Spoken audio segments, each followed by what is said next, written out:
Las razones trigonométricas. Las razones trigonométricas son los cocientes trigonométricos y obtenemos cantidades asociadas a un ángulo. Por ejemplo, tomemos ahora el ángulo alfa y nosotros podemos hacer la división de, o sea, el cociente entre el lado opuesto, que llamamos A en este caso, y la hipotenusa de este triángulo rectángulo, y lo que vamos a obtener es una cantidad que se llama seno del ángulo, en este caso seno del ángulo alfa.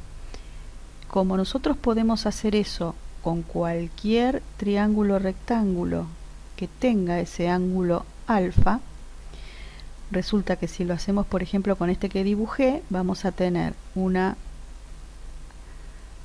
hipotenusa que puedo llamar C' y vamos a tener un cateto opuesto que ahora voy a poder llamar A'. Entonces si yo ahora hago la división de A' sobre C', esa cantidad me va a seguir dando este valor constante seno de alfa. Bueno, vamos a trabajar con grados, así que vamos a necesitar medirlos. En el colegio probablemente hayan visto los tres sistemas que puse acá, el sexagesimal, el centesimal y el sistema circular. El sistema sexagesimal seguramente es el que les va a parecer más familiar. Este es un transportador justamente de 360 grados. La unidad del sistema sexagesimal es el grado sexagesimal. Es la vuelta completa dividida en 360 partes. Cada una de esas partes se llama grado. Acá puse el transportador sobre un sistema XY para que veamos cómo medimos los ángulos. Es decir, ponemos uno de los lados, una de las semirrectas que forman el ángulo coincidente con el semieje positivo de las X. Mirábamos dónde caía la otra semirrecta que forman este ángulo que voy a llamar alfa, en este caso es 40, así que entonces esto mide 40 grados sexagesimales. Cuando estamos trabajando en este sistema, la calculadora va seteada en deg. Deg viene del inglés, degree. Cuando está entonces seteada en deg, quiere decir que está trabajando en el sistema sexagesimal. El otro sistema es el sistema centesimal. Fíjense que es igual al sexagesimal, solamente que ahora la vuelta completa está dividida en 100. Entonces estamos hablando de 100 grados centesimales. No se ponía un cerito como en el otro sistema, sino que se pone una G arriba. Eso quiere decir que estamos trabajando con grados centesimales. La calculadora tiene que estar seteada en gra para trabajar en este sistema, que son gradients. Y los grados centesimales se dividen en 100 minutos y los minutos en 100 segundos. Finalmente, el sistema circular, que es el que vamos a usar en esta materia. Entonces recordemos lo que es un ángulo. Es una figura formada por la rotación de una semirrecta alrededor de un punto fijo desde una posición inicial hasta otra. El punto fijo acá la vamos a llamar O. Lo que voy a hacer es poner el punto fijo en el centro de una circunferencia. Si hacemos eso, la abertura del ángulo la podemos medir o definir de esta manera. Vamos a decir que es la longitud del arco que se forma sobre la circunferencia sobre el radio de esa circunferencia. Entonces, longitud de arco sobre radio. En este caso, en la circunferencia chiquita es S chiquita sobre R chiquita, y en la circunferencia azul, que es la más grande, es S grande sobre R grande. Esas dos dos divisiones me da una medida constante, que es justamente lo que vamos a llamar medida del ángulo alfa. Fíjense que al dividir una longitud de arco sobre radio, los dos tienen unidades de longitud. Cuando uno divide las unidades de longitud, supongamos que fueran centímetros, me quedarían S centímetros sobre R centímetros. Centímetros con centímetros se va, y entonces me queda una cantidad que es adimensional, es decir, no tiene una unidad de medida. La unidad la vamos a llamar radián. ¿Cuál va a ser la unidad de medida de este sistema? Y bueno, va a ser justamente cuando el arco coincida con el radio. En ese caso, cuando pase eso, dar una vuelta completa va a ser la longitud completa de la circunferencia, 2pi radio. Y el radio es r, entonces simplificamos r y nos queda 2pi. Es decir, una vuelta completa en este sistema mide 2pi. 2pi radianes.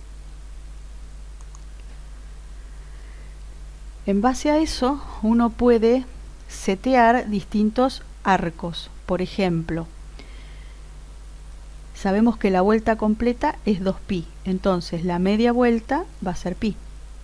La mitad de la media vuelta va a ser pi sobre 2. La mitad del cuarto de vuelta, que sería este, va a ser pi sobre 4. Y de esa manera podemos ir ubicando todos los otros angulitos. Quiere decir entonces que este ángulo que está acá, llamémoslo alfa, en este sistema va a medir pi sobre 6. ¿Por qué? Porque es la sexta parte de esta media circunferencia que tenemos acá. Cuando estamos trabajando en el sistema circular, la calculadora tiene que estar seteada en modo rad. Rad porque justamente dijimos la unidad es el radián. Viene de radián. Y es muy importante que esté bien seteada. Bueno, acá les muestro cómo setear una calculadora Casio. Presten atención a la letra que está acá arriba. Ven que hay una D, quiere decir que esto está en grados sexagesimales. Ahora vamos a pasar para trabajar en radianes.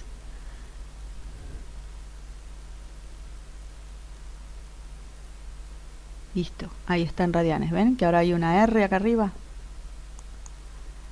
Bueno, ahora vamos a la circunferencia trigonométrica. La circunferencia trigonométrica es una circunferencia centrada en un sistema XY de radio 1.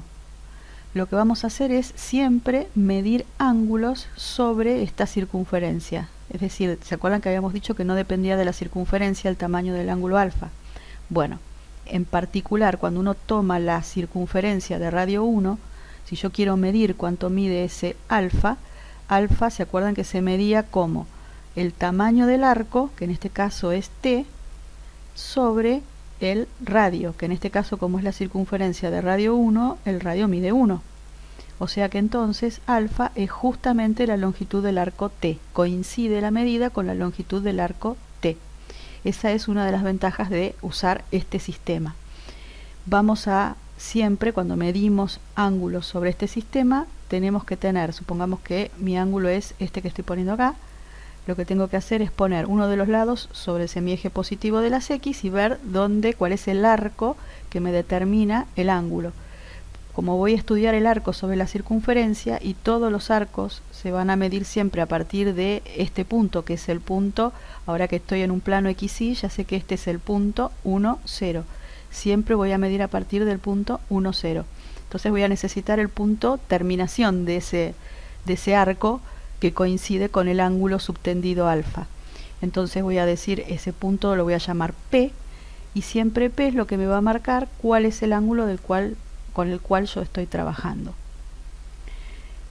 De esta manera me queda la circunferencia dividida en 4 cuadrantes. Se acuerdan que la convención es llamar primero, segundo, tercero y cuarto de esta manera y usando los números romanos. Entonces lo importante de este sistema es que me queda asociado el ángulo alfa con la medida t. Recuerden que t es adimensional acá, es decir, coincide con la longitud del arco, pero no tiene unidad. Es un número real. Entonces el punto P en la circunferencia, que el punto P dijimos que marcaba dónde terminaba el arco, que corresponde con el ángulo subtendido alfa. Entonces podemos usar esas definiciones que habíamos dado para alfa relacionándolas con el arco T. Habíamos dicho que el seno de alfa era el cateto opuesto sobre la hipotenusa de este triángulo rectángulo. En este caso la hipotenusa del triángulo coincide con el radio, que vale 1. Entonces me queda directamente el cateto opuesto.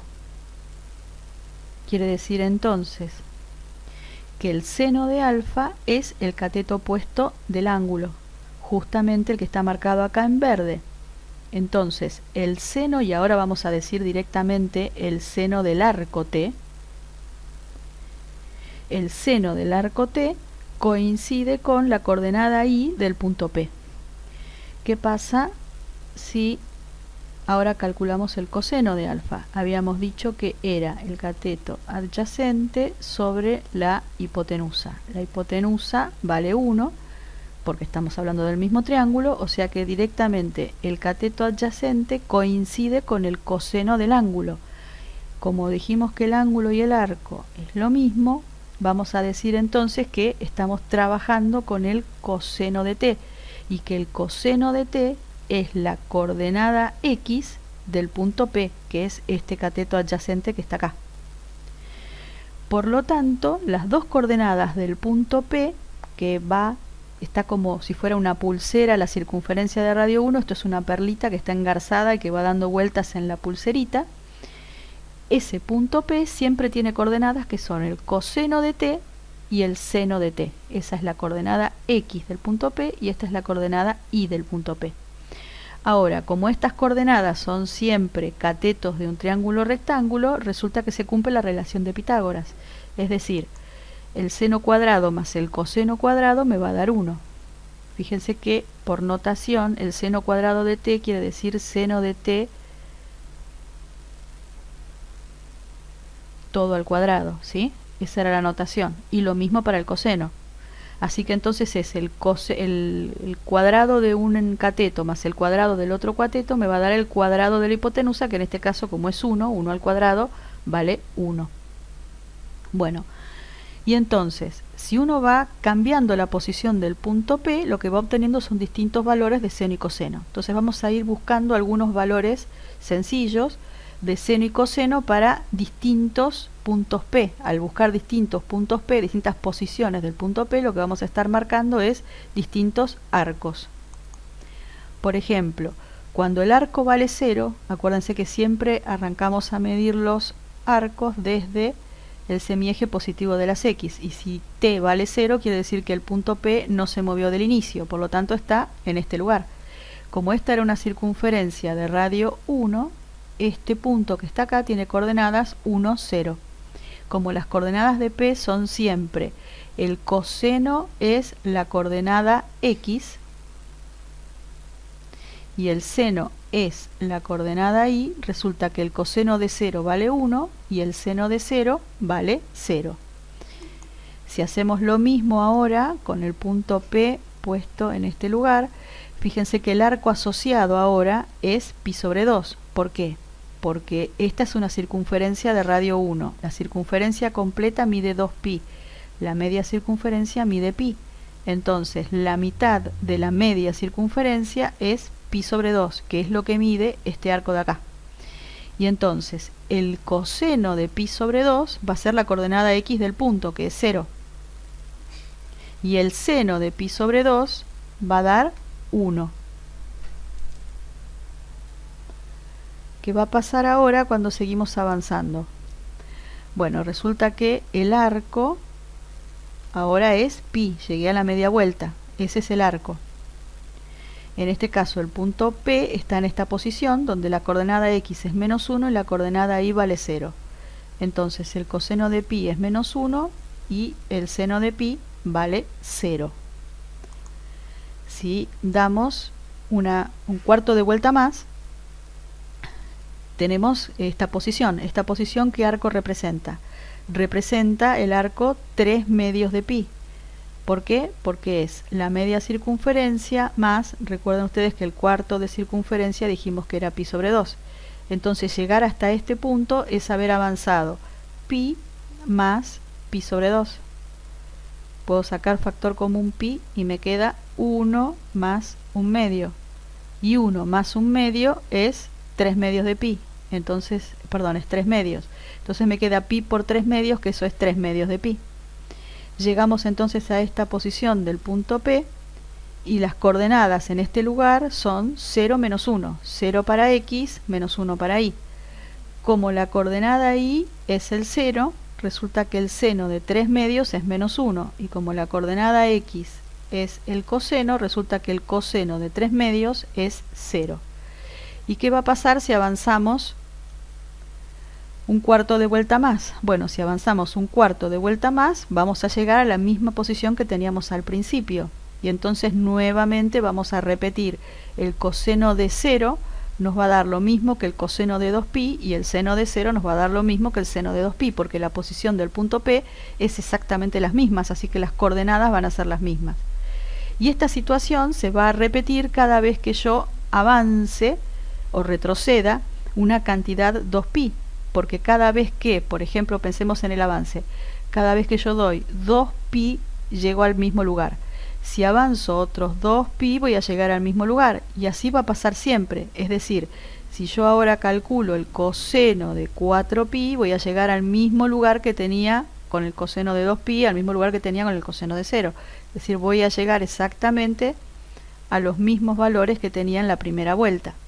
Por eso decimos que estas funciones, en particular seno y coseno, son funciones cíclicas, es decir, que se van repitiendo cada vez que uno avanza una cantidad 2pi. Con consideraciones parecidas a las que hicimos recién, en realidad agregándole simetrías y trabajar con triángulos en la circunferencia, uno puede encontrar valores de seno y coseno para todos estos arcos que están puestos acá. Fíjense que hasta pi son arcos que corresponden a los dos primeros cuadrantes, es decir, si yo miro una circunferencia, acá tengo el 0, acá tengo pi, en los dos primeros cuadrantes están estos arcos que están puestos acá, y en los cuadrantes 3 y 4 están los arcos que están puestos después. Esta es una tabla extendida. Nosotros habitualmente trabajamos con la tabla entre 0 y pi sobre 2. Esta es la tabla que trabajamos cuando cuando cursamos de forma presencial. Y después nosotros por simetría vamos a obtener, o obteníamos, todos los valores de seno y coseno para los demás arcos.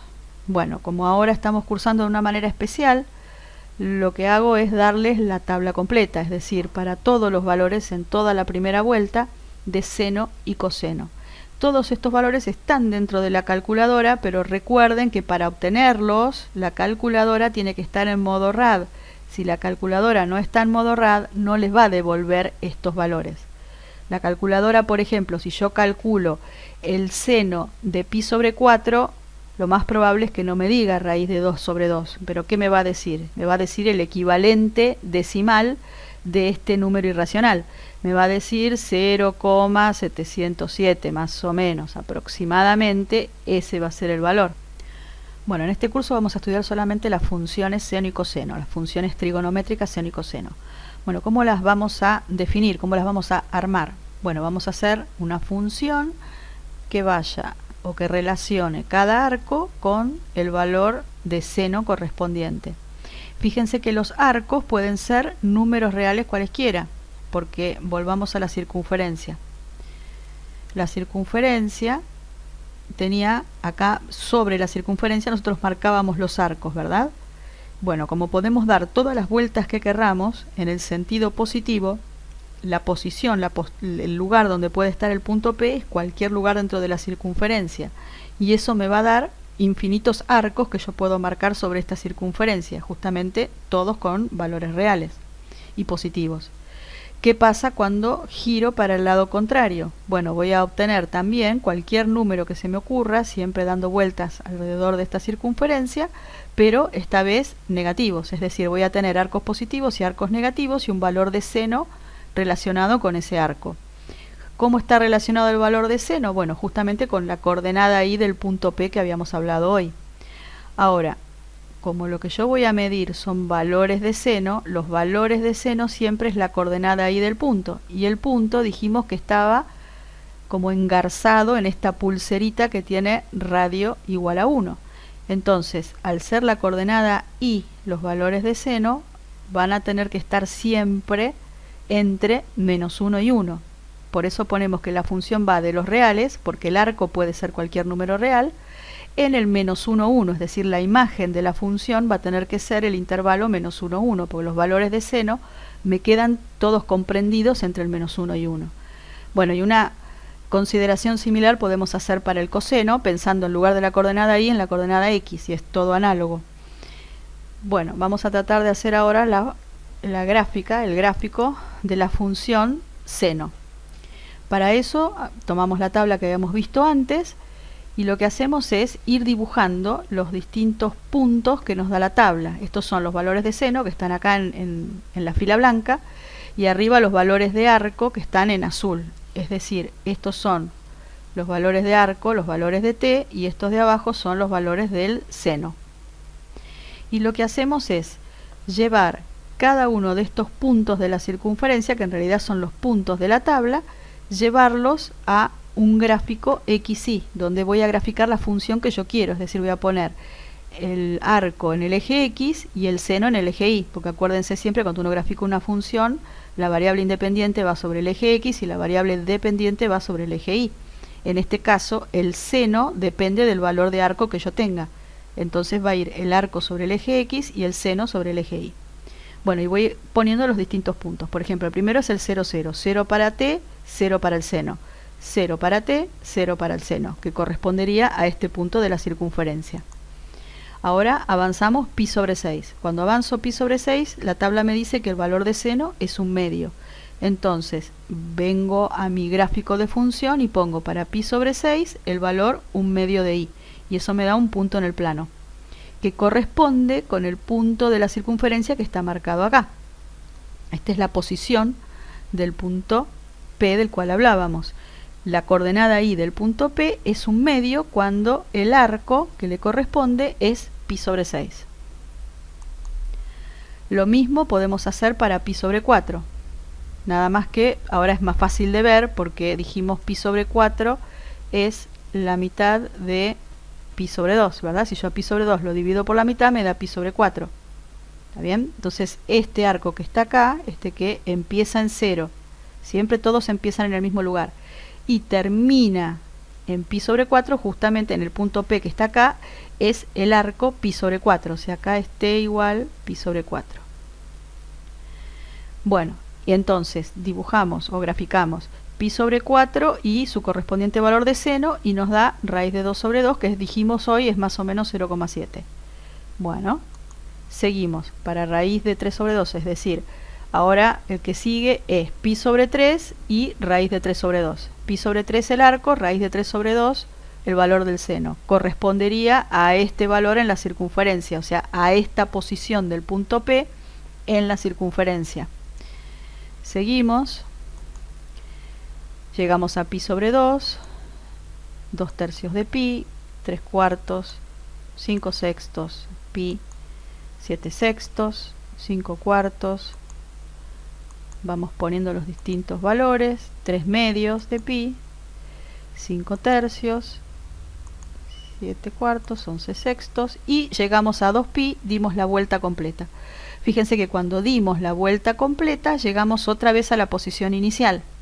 Eso es lo que estábamos diciendo recién sobre la circunferencia.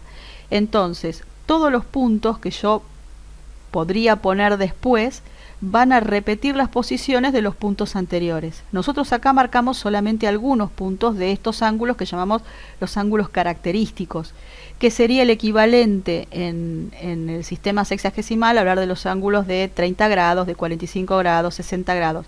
Esos son los que están tabulados acá, son los que están puestos acá. Este es el de 30, este es el de 45, este es el de 60 y este es el de 90. ¿Sí?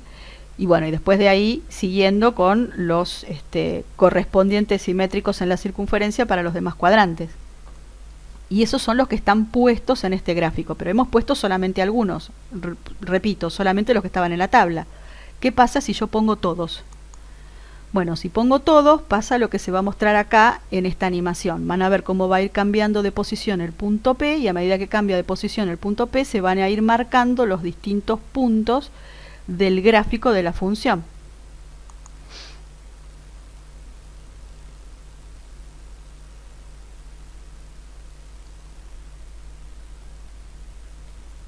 Ahí llegamos a 2pi y se vuelve a repetir.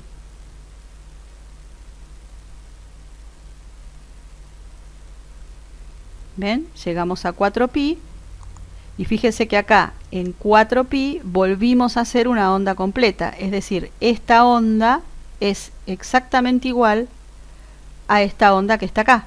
Y si avanzáramos 2pi más, volveríamos a repetir la misma onda infinito para allá. Y todo esto es porque fuimos avanzando 2pi en positivo. Vieron que esto está girando en el sentido positivo. ¿Qué pasa si girara en el sentido negativo? Y bueno, al girar en el sentido negativo lo que hago es recorrer la circunferencia justo al revés. Es decir, es como empezar desde este sector de la primera vuelta y avanzar al revés, así. Entonces voy a ir describiendo de esta manera. Y eso me hace toda la onda infinita. Por eso decimos que esta función, la función seno y también la función coseno, son cíclicas. Y la función cíclica lo que hace es repetirse cada vez que uno avanza un ciclo. En este caso, nuestro ciclo es lo que vamos a llamar el período de la función. La función entonces tiene un período de 2pi y cada vez que uno avanza o retrocede en 2pi, lo que va a hacer es repetir un punto similar, o sea, un punto simétrico, que va a tener los mismos valores de seno. Bien. Ahora, como no importa cómo llamemos a la variable, la podemos llamar x, la podemos llamar t y da exactamente lo mismo, yo puedo armarme ahora una función que voy a llamar f de x. Voy a poner el eje x y el eje y, sobre el eje y voy a marcar como antes el valor del seno y ahora voy a llamar x al arco. O sea, lo que hice fue cambiarle el nombre al arco. La función entonces me queda graficada de esta manera. Vamos a definir sobre este gráfico la amplitud, vamos a definir el período y el eje de oscilación. El eje de oscilación es el eje a partir del cual la onda se va apartando una cantidad que llamamos la amplitud. La amplitud es el mayor apartamiento que tiene con respecto al eje. Entonces, del eje para arriba hay una amplitud, del eje para abajo también hay un valor amplitud. Y período es lo que habíamos dicho hoy. En este caso el período es 2pi, que es la longitud del intervalo que uno mide sobre el eje x, en el que la función completa un ciclo y después se vuelve a repetir. Cada vez que uno avanza un período, fíjense, vuelvo a describir la misma forma de onda. Y así para un lado y lo mismo para el otro, ¿sí? Cada vez que uno avanza o retrocede un período, lo que va a obtener es la misma forma de onda. Y si tengo un punto acá, por ejemplo, este punto que es un máximo de la función, ¿sí? Tengo este punto que es un máximo. ¿Qué pasa? ¿Cómo puedo encontrar los siguientes máximos? O los otros máximos, mejor dicho. Bueno, puedo encontrar un máximo si yo le sumo a ese valor 2pi. Voy a encontrar otro máximo. Y si yo a este le sumo 2pi, también voy a encontrar otro máximo. Y lo mismo va a pasar si a este valor le resto 2pi. Si yo le resto 2pi, voy a encontrar el siguiente máximo. Y entonces así todos los máximos están separados por una cantidad 2pi. Lo mismo va a pasar con los mínimos, ¿ven? Están todos separados por una cantidad 2pi que es el período. Cada vez que uno avanza o retrocede un período se encuentra con la misma situación. Si hacemos los mismos razonamientos para la función coseno, fíjense que obtenemos una onda que es igual, nada más que en vez de empezar en el 0, 0, como empezaba el coseno, esta va a empezar acá, en el 0, 1, ¿sí? Y esa es la onda que se va a repetir, es decir, la onda que uno toma como modelo para ir copiando es esta, la que obtenemos entre 0 y 2pi. Y esta es la onda que se va a ir copiando para un lado y para el otro, de manera tal que queda una onda infinita. Lo mismo que hoy, el coseno puede ser cualquier valor entre menos 1 y 1, así que entonces la imagen de la función vuelve a ser el menos 1, 1. La amplitud, que es el máximo apartamiento que tenemos con respecto al eje de oscilación, fíjense que la amplitud en este caso vale 1, igual que en el seno antes. Acá la amplitud vale 1 y el período es 2pi también. Bueno, ahora si componemos esa función f de x que acabamos de ver recién con funciones lineales, vamos a obtener la expresión más general, que es la que está acá, a por el seno de b por x más c más d. Por ejemplo, supongamos que tenemos la función seno de x y tengo la función h de x que sea x más pi. Yo puedo componer f con h, y eso me va a dar el seno de x más pi. Fíjense que ya tiene una pinta similar a esta forma general. En este caso tendríamos que el a, que está acá delante, multiplicando al seno, vale 1, porque acá no hay nada multiplicando, así que quiere decir que hay un 1. O sea, no lo veo al 1, pero el 1 está. b por x más c sería 1 por x más pi. O sea, b igual a 1 y c igual a pi. Y d es el número que está sumando solito, que en este caso vale 0. Entonces d vale 0. Entonces este sería un caso particular de esta forma más general que pusimos ahí. Ahora, tanto a como b, como c, como d son números reales. Números reales con cierto cuidado. Por ejemplo, a, que es la amplitud, ¿puede ser 0? Y no, porque fíjate que si a vale 0, se me fue la onda, es decir, tengo f de x igual a 0.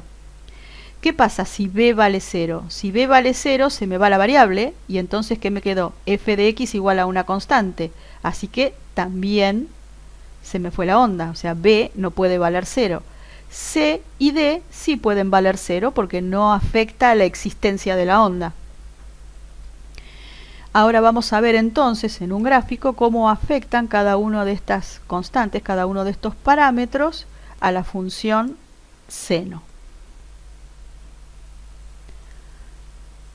Bueno, aquí tenemos la función seno, sería la original, con amplitud igual a 1 y periodo 2pi.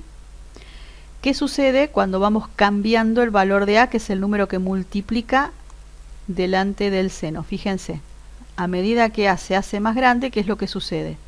Está cambiando la amplitud, ¿verdad?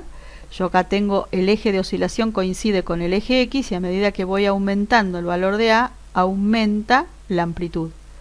¿Qué pasa si a fuera un número negativo? Bueno, lo que está pasando es que acá se invirtió la onda, que eso es un efecto de haber puesto el número negativo adelante, pero en cuanto a la amplitud, fíjense que pasa lo mismo, va aumentando la amplitud. Entonces, la amplitud se define como el módulo de este numerito a.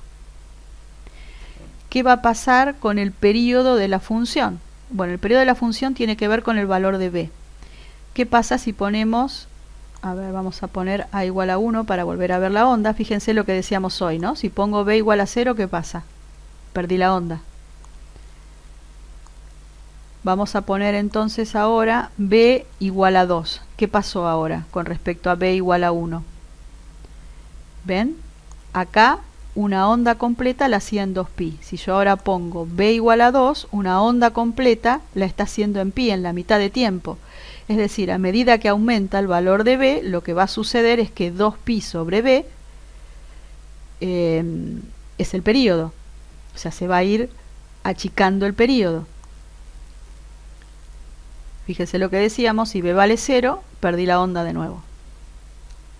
¿En qué me afecta el valor de c? Entonces dijimos, a afecta a la amplitud, b al período. C, ¿en qué afecta c?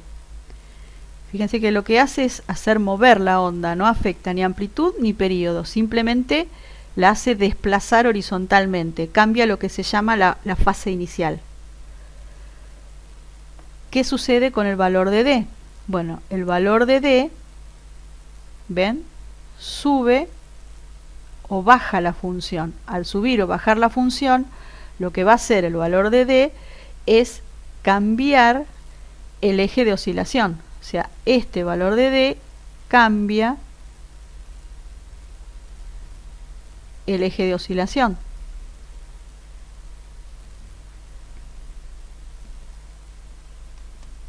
Que ahora la ecuación del eje de oscilación va a ser I igual a d.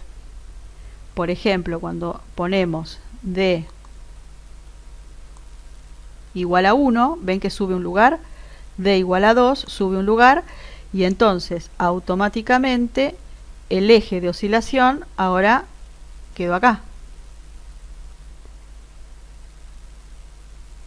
Ecuación del eje de oscilación I igual a d.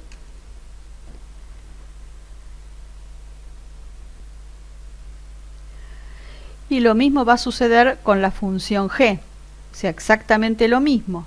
Y entonces, en ambos casos tenemos que la amplitud siempre va a ser el módulo del número que acompaña adelante al seno o al coseno.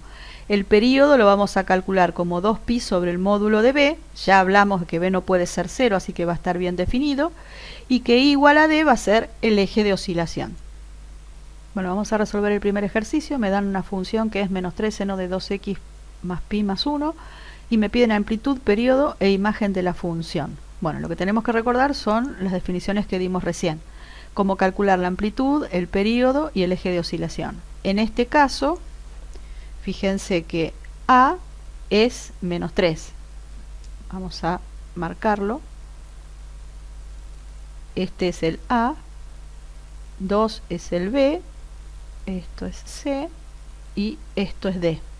Por lo tanto, la amplitud es el módulo de menos 3, que es 3, el periodo es 2pi sobre 2, que es 2pi sobre b, que es pi, y d igual a 1 es el eje de oscilación. Con todo esto nos falta encontrar la imagen de la función. Bueno, para eso ponemos un sistema xy, ponemos el eje de oscilación, y nosotros ¿qué sabemos? Que la función va a subir y bajar, o sea, va a apartarse como máximo del eje de oscilación una cantidad igual a la amplitud. Se aparta como máximo 3 hacia arriba, como máximo 3 hacia abajo. Entonces nos queda definida la franja en la cual se está moviendo la onda. Fíjense que vamos desde el menos 2 hasta el 4. Por lo tanto, la imagen de la función es el intervalo menos 2, 4. En el siguiente ejercicio nos dan una función, 3 seno de x más pi. Ahora me están diciendo, ojo, no la tenemos definida en todos los reales, sino que me están dando un dominio restringido, ¿sí? No es el dominio natural de la función. Me dicen tu x va a estar entre 0 y 4pi. Hallar ahí la amplitud, la imagen, puntos máximos y mínimos alcanzados por la función en el intervalo dado. Bueno, la amplitud, igual que recién, vale 3. La imagen es menos 3, 3, porque el eje de oscilación es 0. Fíjense que al ser 0, al ser i igual a 0, el eje de oscilación, la función se aparta 3 unidades hacia arriba, 3 unidades hacia abajo, como máxima posibilidad. Entonces la función queda ondeando en este lugar, entre menos 3 y 3. Eso me da la imagen de la función.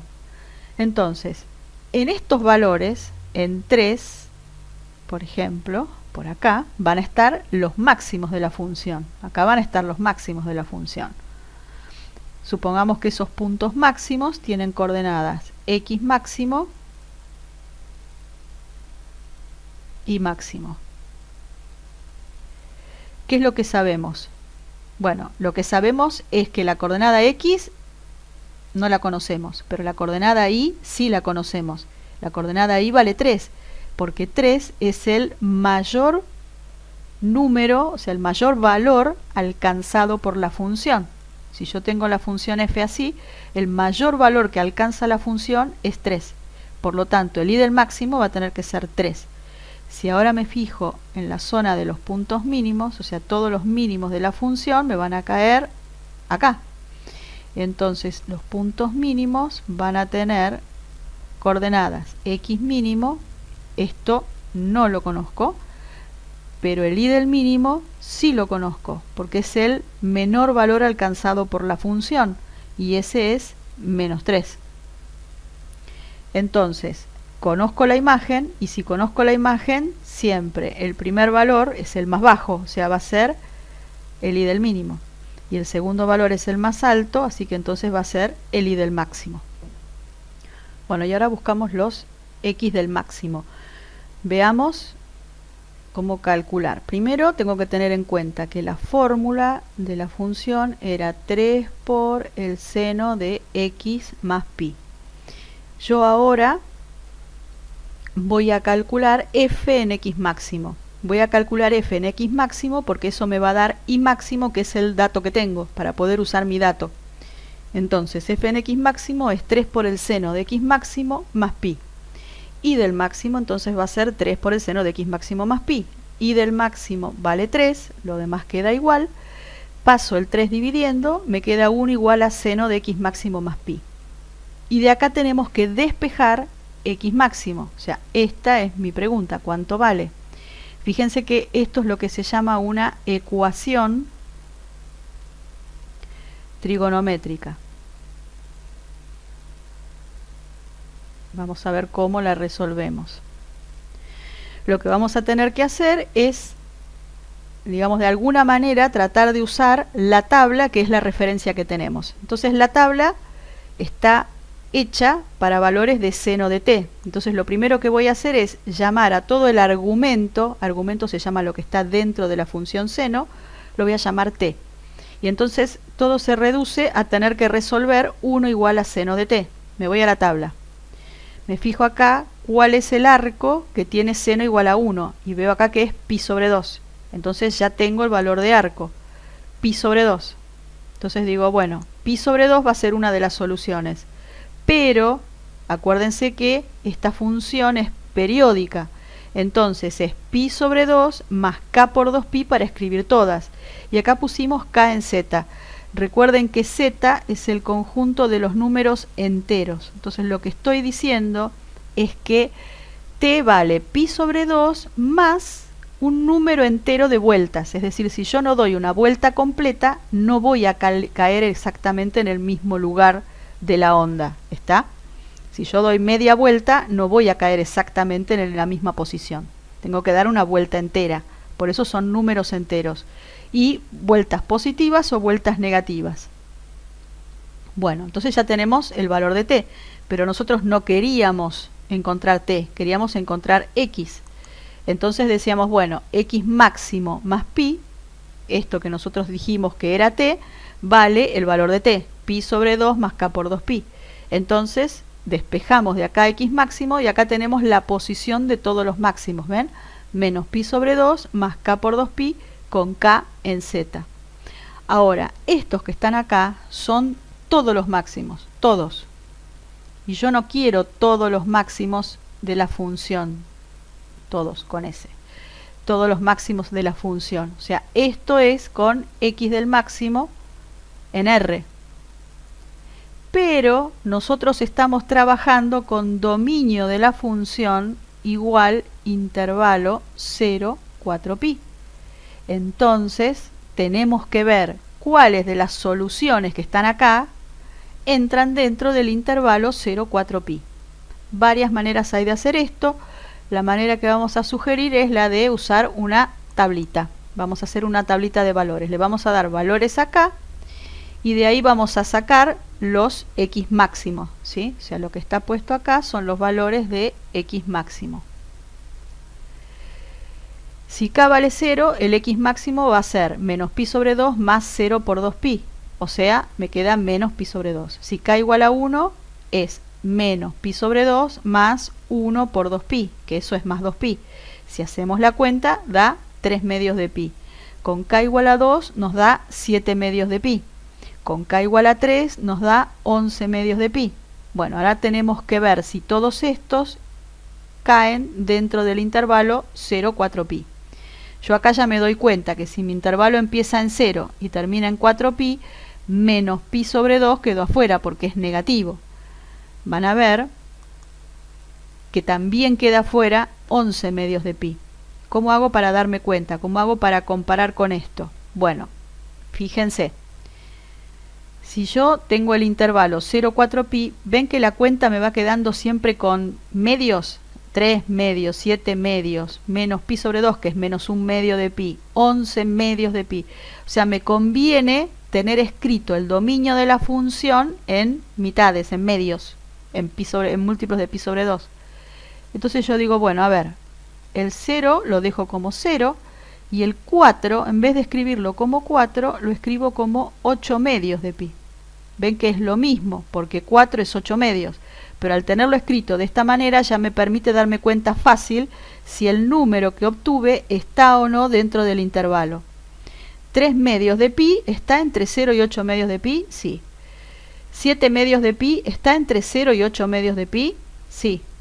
Ahora, 11 medios de pi, ¿está entre 0 y 8 medios de pi? Y no, 11 medios ya se fue, se cayó del intervalo donde yo estaba trabajando. Entonces, no sirve. Si con k igual a 3 no sirvió, con k igual a 4 me va a dar cada vez más grande y entonces me voy a ir cada vez más afuera. Así que tampoco sirve. Y con k negativo, cuanto más negativo sea, también me voy a ir más afuera de ese dominio y tampoco me van a servir. Así que en definitiva los únicos dos x máximo que encontré son 3 medios de pi y 7 medios de pi. Una de las maneras de escribir esto es decir que x máximo pertenece al conjunto 3 medios de pi, 7 medios de pi. Fíjense que pusimos llaves indicando que es un conjunto, ¿sí? Bueno, y ahora para buscar los x mínimos hacemos exactamente lo mismo, nada más que vamos a igualar, acá no lo puse correctamente, a menos 3. Entonces nos va a quedar menos 1. Me queda menos 1 igual al seno. Vamos a mirar ahora a la tabla. Y si se fijan ustedes, el seno tengo que mirar igual a menos 1 corresponde a 3 medios de pi. Entonces, esto es 3 medios de pi más k por 2pi. Hacemos la misma cuenta despejando y nos queda que el x mínimo es pi sobre 2 más k por 2pi. De nuevo, armamos una tablita. El intervalo, recuerden ustedes, era 0, 8 medios de pi. Así que ya vemos que 3 medios quedó afuera. Pi sobre 2, que es un medio de pi, quedó dentro del intervalo. 5 medios quedó dentro del intervalo y 11 medios de vuelta se fue. Así que entonces esto directamente nos da que x mínimo pertenece al conjunto menos pi sobre 2, 5 medios de pi.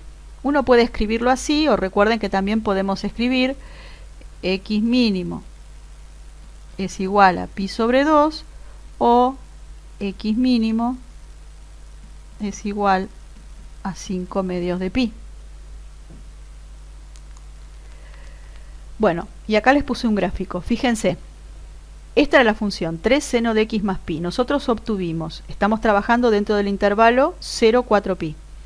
Obtuvimos como valor de máximo 3. O sea, lo mayor que llega hasta arriba es 3. Y el mínimo valor que alcanza la función es menos 3. Ahí, dentro de esta franja, habíamos dicho nosotros, se desarrolla la función, ¿sí?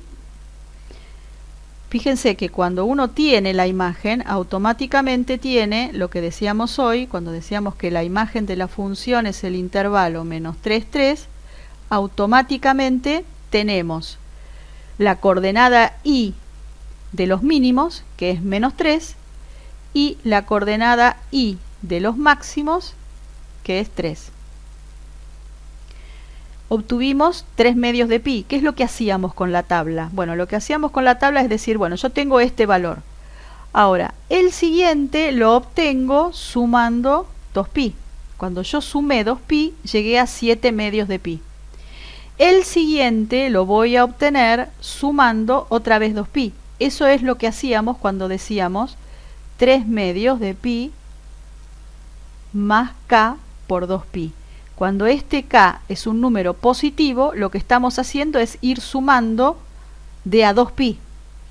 Resulta que cuando sumo el primer 2pi, llego a 7 medios, que está perfecto. Cuando sumo el siguiente, ya me caí del intervalo donde está definida la función. La función termina en 4pi. Entonces este ya no me sirvió. O sea, esta vuelta no me va. ¿Qué pasa si voy para el otro lado? Eso sería restar 2pi, ¿verdad? Que es con el k igual a menos 1. Cuando restamos 2pi también caímos fuera del intervalo. Entonces esto no me sirvió. ¿Se dan cuenta? ¿Qué pasa con los mínimos? Lo mismo. El primer mínimo que obtuvimos fue pi sobre 2. Y después los demás, ¿cómo los enganchamos? Y bueno, sumando o restando 2pi. Si yo sumo una vez 2pi, llego al 5 medios, que está correcto porque está dentro del intervalo. Si vuelvo a sumar 2pi, ¿qué es lo que pasa? Me caigo del intervalo, no me sirve. Y si resto 2pi, ¿qué es lo que pasa? Me caigo del intervalo y tampoco me sirve. Acuérdense que los mínimos se escribían como pi sobre 2 más k por 2pi, donde k lo que me está diciendo es cuántas veces voy sumando o restando 2pi para ir encontrando los otros valores. Bueno, ahora vamos a ver el ejercicio número 3. Sea f de x, ahí me dan una función donde, fíjense, es igual a las anteriores, pero esta vez no conocemos el valor de b. Hallar b para que la imagen sea el intervalo 1, 7, y con ese valor de b hallar un, y dice 1, un x0 tal que f de x0 valga 7. Bueno, primero vamos a buscar el valor de b. Nosotros ya sabemos que b tiene que ver con el eje de oscilación, o sea, i igual a b va a ser el eje de oscilación.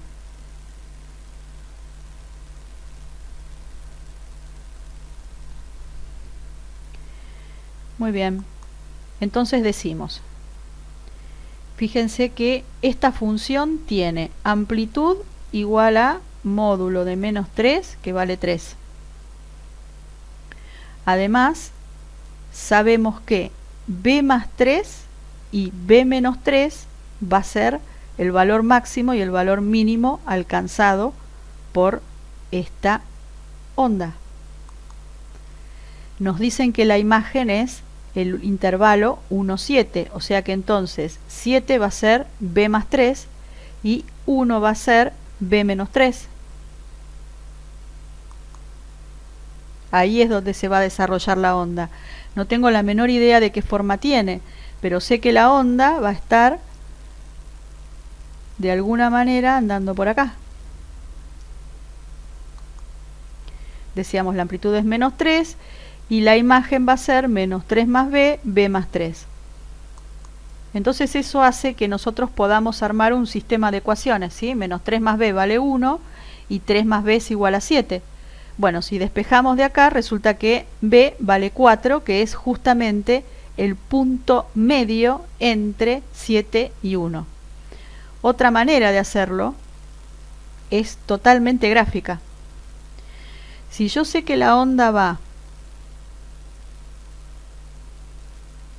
como máximo hasta el 7 y como mínimo llega hasta el 1, el eje de oscilación tiene que estar justamente en el punto medio. Bueno, el punto medio entre 7 y 1, ¿cómo se encuentra? ¿Cómo encuentro siempre el punto medio entre dos valores? Entre el valor A y el valor B. Bueno, el punto medio se encuentra siempre haciendo A más B sobre 2. Ese es el punto medio entre A y B. Bueno, ahora estoy viendo lo mismo, pero sobre el eje Y. El punto medio entre 1 y 7 es 1 más 7 sobre 2. Esto es 8 dividido 2, que es 4. ¿Ven? Entonces el punto medio es 4. Por ahí tiene que estar pasando el eje de oscilación, porque la onda tiene que tener una amplitud desde el eje de oscilación hasta el máximo, una amplitud, y una amplitud del eje de oscilación hasta el mínimo. Y eso nos da el mismo valor, nos da I igual a B como eje de oscilación, o sea, I igual a 4 como eje de oscilación, y automáticamente 4 es B. Bueno, y ahora tenemos que buscar el x0. Nos habían dicho que la función es f de x igual a menos 3 por el seno de 2x más pi, y ahora sabemos que el b vale 4, o sea que entonces es más 4, que es el b que encontramos recién. Bueno, y ahora nos piden encontrar un x0 tal que f de x0 vale 7. Como el x0 que yo tengo que encontrar está relacionado con el f de x0, por eso arranco de la fórmula de f. Digo, si f de x vale esto, f en x0 vale menos 3, por donde reemplazo la x por x0. F de x0 es el dato que tengo. F de x0 es el dato, vale 7. Entonces igualo a 7 y me queda una ecuación trigonométrica para despejar. Finalmente me queda seno de 2x0 más pi igual a menos 1. Y hacemos lo mismo de siempre, llamamos t al argumento, nos vamos a la tabla, y si nos vamos a la tabla, ¿qué íbamos a encontrar? Lo mismo de recién, ¿se acuerdan? T tiene que ser 3 medios de pi. 3 medios de pi más k por 2pi para encontrar todas las posibilidades. Como 2x0 más pi era 3 medios de k por 2pi, los igualo. Despejo, igual que antes, teniendo en cuenta que k puede ser cualquier número entero. El ejercicio nos pide ahora hallar un x0. Estos serían todos los x0. O sea, lo que tenemos acá son todos los valores de x para los cuales la imagen me da 7. Son todos los valores. Pero el ejercicio me pide uno solo. Si me pide uno solo y los valores de x dependen de k, lo que hacemos es darle un valor a k. Por ejemplo, que k valga 0. Si k vale 0, entonces x0 va a ser igual a pi sobre 4. Y ahí tenemos un x0 que cumple con lo pedido. Podríamos haber puesto otro valor de k, por supuesto, y estaba bien, perfecto. En el ejercicio número 4 es muy parecido. Ahora tenemos un coseno en vez de un seno, así que tenemos que tener cuidado cuando vayamos a ver la tabla. Y también nos dan la función definida dentro de un intervalo, que en este caso es 0pi. Y nos piden encontrar ceros, positividad y negatividad de la función f. Conjunto de ceros. Conjunto de ceros sabemos que es igualar la función a 0, así que directamente igualamos a 0, llegamos a otra ecuación trigonométrica y nos queda coseno de 2x igual a 1 medio. Hacemos lo mismo, llamamos t al argumento, lo que está dentro del coseno, y nos vamos a mirar la tabla. Ahora ojo que tenemos que mirar el renglón de coseno. Coseno igual a 1 medio nos da pi sobre 3. Fíjense que pi sobre 3 no es el único resultado. También nos da para 5 tercios de pi la misma solución. Así que entonces tenemos dos valores. 1 medio nos da para pi sobre 3 y para 5 tercios de pi. O sea, tenemos que mirar bien eso. Vamos a marcar. Es pi sobre 3, 5 tercios de pi. Esos son los dos valores de la primera vuelta que tienen el mismo coseno. Entonces, volvemos y acá tenemos los dos valores. Ahora tenemos dos posibilidades para el arco. O el arco es pi sobre 3 más k por 2pi, o es 5 tercios de pi más k por 2pi. Recuerden, en todos los casos hablamos de k número entero, es decir, así k número entero, y acá también k número entero. Bueno, entonces vamos a tener que trabajar con cada uno de los arcos. Cuando t es 2x, resulta que 2x queda, o sea, cuando es pi sobre 3, perdón, 2x es pi sobre 3 más k por 2pi. Entonces nos queda pi sobre 3 más k por 2pi igual a 2x1, despejamos de acá y nos queda pi sobre 6 más k por pi. Lo mismo de hoy, acá tenemos todas las posibilidades para x, pero nosotros queremos encontrar las x que están entre 0 y pi. Entonces tenemos que acudir a una tabla. Estos son todos los x1 posibles. Y nosotros queremos solamente los que están en el intervalo 0pi. Vamos dando valores, comparamos, fíjense que acá nos va dando con sextos, ¿no? Yo quiero ver cuál de estos valores están. En este caso mi intervalo es el intervalo 0pi. Como es en sextos, bueno, este lo dejo como 0 y a este lo puedo escribir como 6 sextos de pi. Y entonces, menos 5 sextos, que es negativo, ¿está dentro del intervalo? No, este no está dentro del intervalo. Pi sobre 6, sí, es un sexto de pi. Este sí que está dentro del intervalo. Y 7 sextos de pi, y no, 7 sextos de pi se pasó de 6 sextos de pi, así que tampoco está. Entonces lo marcamos que están fuera del intervalo. Así que el único cero que aporta T1 es x1 igual a pi sobre 6. Este fue el único cero que encontramos de esta familia. Ahora tenemos que trabajar con la otra familia. Para T2 hacemos exactamente la misma cuenta, despejamos y nos queda 5 sextos de pi. Hacemos una tablita. Esta tablita está asociada a los valores de x2. Lo mismo de hoy.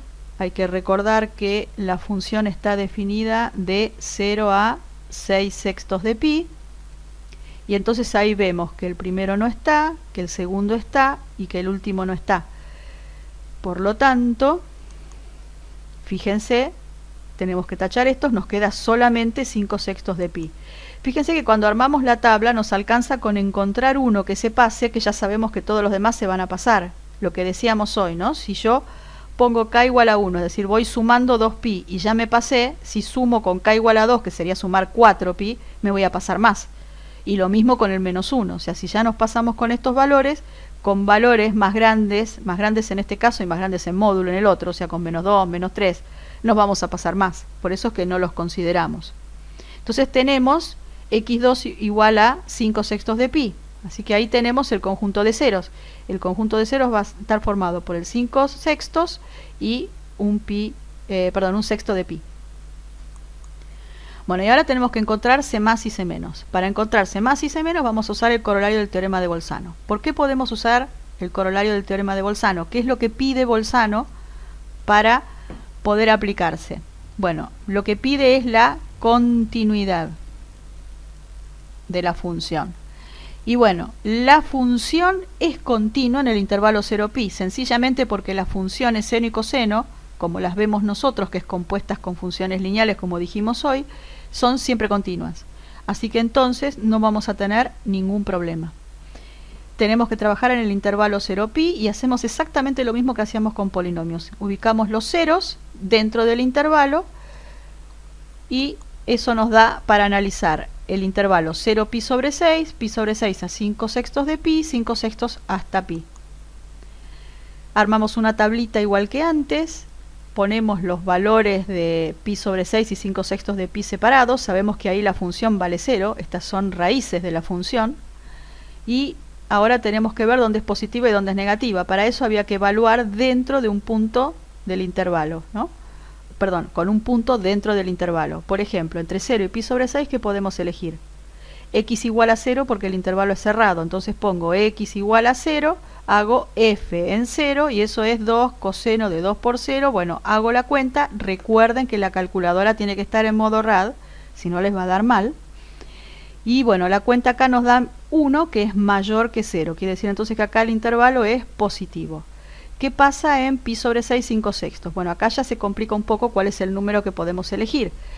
Una de las cosas que podemos hacer, una cuenta que es sencilla, es pensar, bueno, a ver, vamos a buscar el punto medio. Total, eso vale siempre, lo que dijimos hoy, ¿se acuerdan?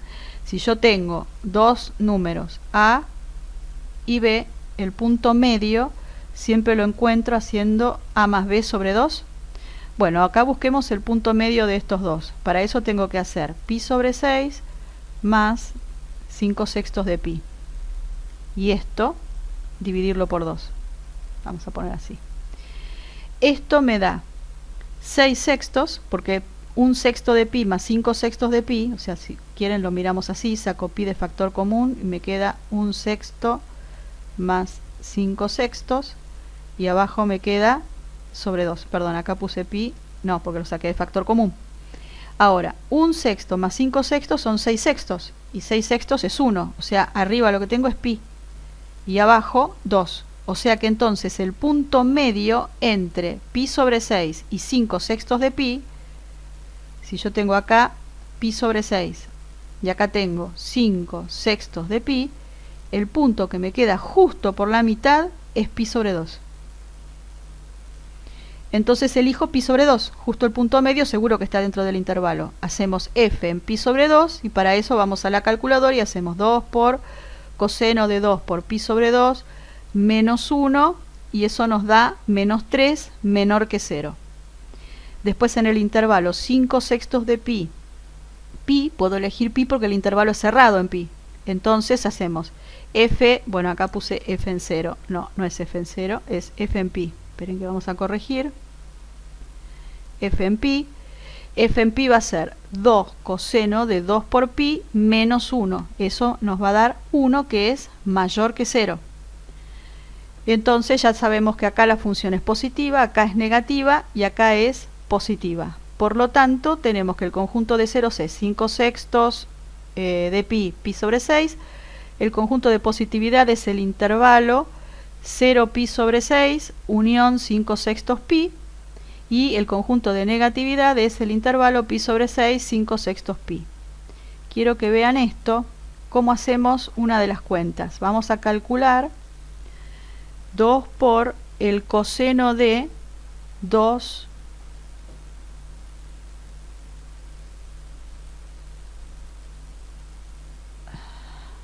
¿ven? 2 por el coseno de pi menos 1, el último que hicimos. Nos queda 2 por coseno de pi menos 1 igual a menos 3.